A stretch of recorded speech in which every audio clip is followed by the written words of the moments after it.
Taylor Swift's Eras Tour isn't just a musical extravaganza, it's a striking example of the enduring strength of the American economy. How does a pop star's concert tour reflect the power of the American dollar?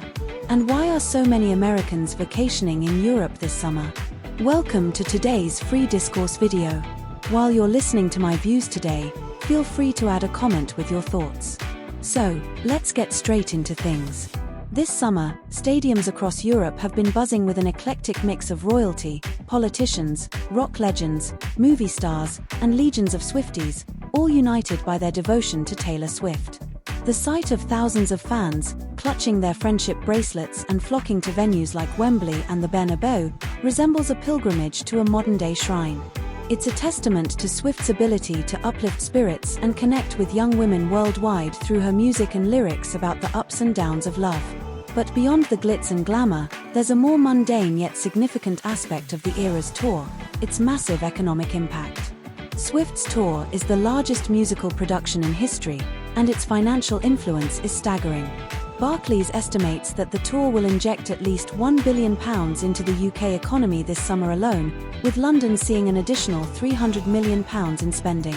Earlier this year, her four-day stop in Tokyo reportedly added around $230 million to Japan's economy.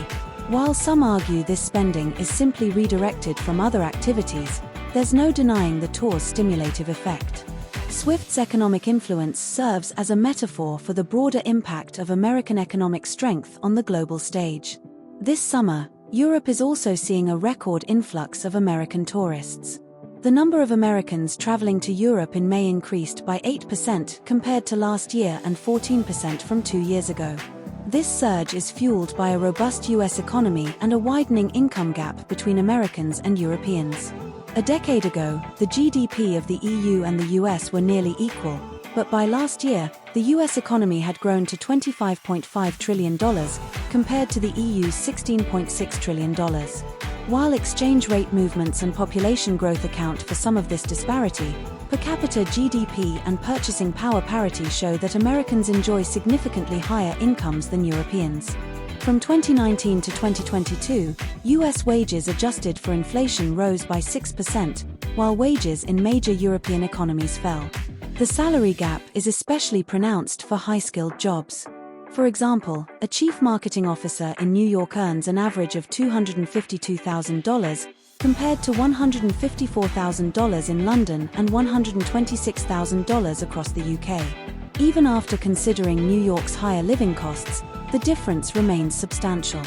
This income inequality is more pronounced in the US than in Europe, meaning the Americans you encounter in European restaurants this summer are likely among the higher earners whose incomes have risen significantly. Meanwhile, lower-income Americans still struggle to afford any vacation, let alone a European one. The US economy's resilience and growth offer lessons for Europe. Experts attribute this to lower government intervention and smaller public spending in the US. However, the true driving force is the dynamism of American capitalism. The concept of creative destruction, where new businesses rapidly replace old ones, is evident in the success of companies like Apple, Amazon, and Microsoft, all founded after 1970. In contrast, only 2 of Europe's top 10 firms were founded after that year. In essence, the Eras Tour and the influx of American tourists highlight the sustained economic vigor of the US. As Taylor Swift herself wonders, "Will you still love me when I'm nothing new?" In Europe, perhaps yes. But in America, the relentless pursuit of innovation and economic dynamism suggests otherwise. So, what's your view? Let us know in the comments. I hope this free discourse video has helped you to understand this topic more clearly. If so, don't forget to like the video and consider subscribing for regular updates on the most important of world affairs.